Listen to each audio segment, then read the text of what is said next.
dem erfolgreichen Start war klar, dass ein Sonnensegel verklemmt war. So konnte vor wenigen Tagen zwar das eine Sonnenpaddel vollständig ausgefahren werden, das andere jedoch blieb verklemmt. TV-Sat als einarmiges, nutzloses Schaustück am Himmel. Ja, es ist leicht zu verstehen, warum der Satellit im Augenblick unbrauchbar ist. Und zwar deshalb, diese Solarzellen haben sich verklemmt und deshalb kann diese Empfangsantenne nicht ausgefahren werden. Es können also überhaupt gar keine Signale aufgenommen werden und es hilft auch nicht, dass dieser Teil der Solarzellen wenigstens ausgefahren ist.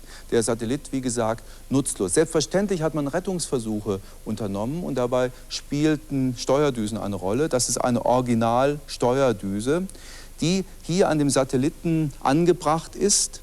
Und man versuchte mit diesen Steuerdüsen diese Klammern, die die Solarzellen zusammenhalten, zu lösen. Nun, was hat man gemacht? Man hat einmal den Satelliten so gedreht, dass dieser Teil in den Schatten kam. Man hoffte, dass die Temperaturspannungen die Klammern lösen würden, aber leider war das erfolglos. Dann hat man eine ganz intelligente Sache gemacht.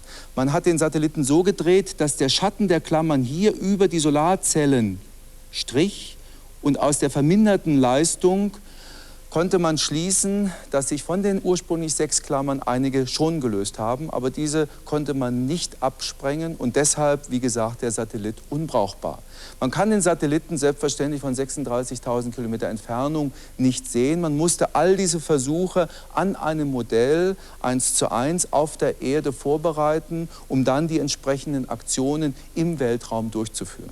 Was wird man machen? Man hat ja noch einen Reservesatelliten, TV-Sat 2, der wird im nächsten Jahr gestartet, um wenigstens einen Teil der ursprünglichen Konzeption zu retten. Modellvorstellungen spielen auch noch eine andere Rolle, wenn es um